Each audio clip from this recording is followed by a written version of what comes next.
আপনারা হয়তো সবাই সবটা জানেন না, কিন্তু আমি মাননীয় জাভেদ খান, মাননীয় ফিরহাদ হাকিম মহোদয়, যারা দীর্ঘদিন ধরে কাউন্সিলরও বটে ছিলেন এবং মেয়রও ছিলেন, তারা এখানে যে কথাগুলো বললেন, আমার তো মনে হয় আপনারা ডিলিমিটেশন পুনর্বিন্যাস নিয়ে আপনাদের আইডিয়াটাই ক্লিয়ার নেই। তার কারণ হচ্ছে, আমি কলেজ লাইফ থেকে স্টুডেন্ট পলিটিক্স শুরু করেছি, কিন্তু ফার্স্ট আমি বড় ইলেকশনে জিতেছি 1995-এ ওয়ার্ডে, পৌরসভায়।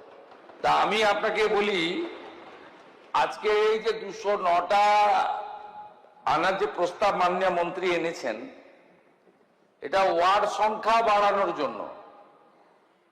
এরপরে যে প্রক্রিয়াগুলো হবে সেটা হচ্ছে ওয়ার্ডের বাউন্ডারি, ওয়ার্ডের ভোটার সংখ্যা, জনসংখ্যা ইত্যাদি নির্ধারণ করবে স্টেট ইলেকশন কমিশন। এই দায়িত্বটা দেবে আমাদের ল্যান্ড ডিপার্টমেন্ট এবং যারা কলকাতা জেলার প্রশাসনের দায়িত্ব রয়েছেন।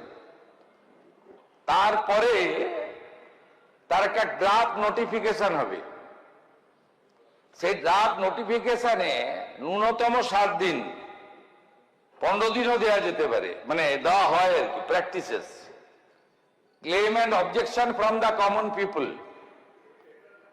ডিসপোজাল হবে এবং 2টো অল পার্টি মিটিং ডাকতে হবে স্টেট ইলেকশন কমিশনকে, যার এখন চেয়ারম্যান হচ্ছেন আইএস কৃষ্ণা গুপ্তা। প্রথম ড্রাফট পাবলিকেশন যেদিন হচ্ছে তার আগের দিন একটা অল পার্টি মিটিং হবে, আর ফাইনাল পাবলিকেশন অফ দি যে ডিলিমিটেশন, তার আগে অল পার্টি মিটিং হবে। এই প্র্যাকটিসেস তো আছেই। আজকে কেবলমাত্র 1980 সালের কলকাতা মিউনিসিপাল কর্পোরেশন যে আপনার আইন আছে, এর নিজস্ব আইন আছে কলকাতা কর্পোরেশনের, তার আসন সংখ্যা নির্ধারণের জন্যই আমরা আজকে এখানে এই 1 ঘন্টা ব্যাপী আলোচনাতে অংশগ্রহণ করলাম, যে 144-এর জায়গায় 209 করলাম। বাকি বিষয় স্টেট ইলেকশন কমিশন করবে, তার ড্রাফট বেরোবে, ক্লেম অ্যান্ড অবজেকশন দেওয়ার সুযোগ জনগণের থাকবে, 2টো অল পার্টি মিটিং হবে এবং তারপরে final publication of the list আপনার ওয়ার্ড বেরোবে।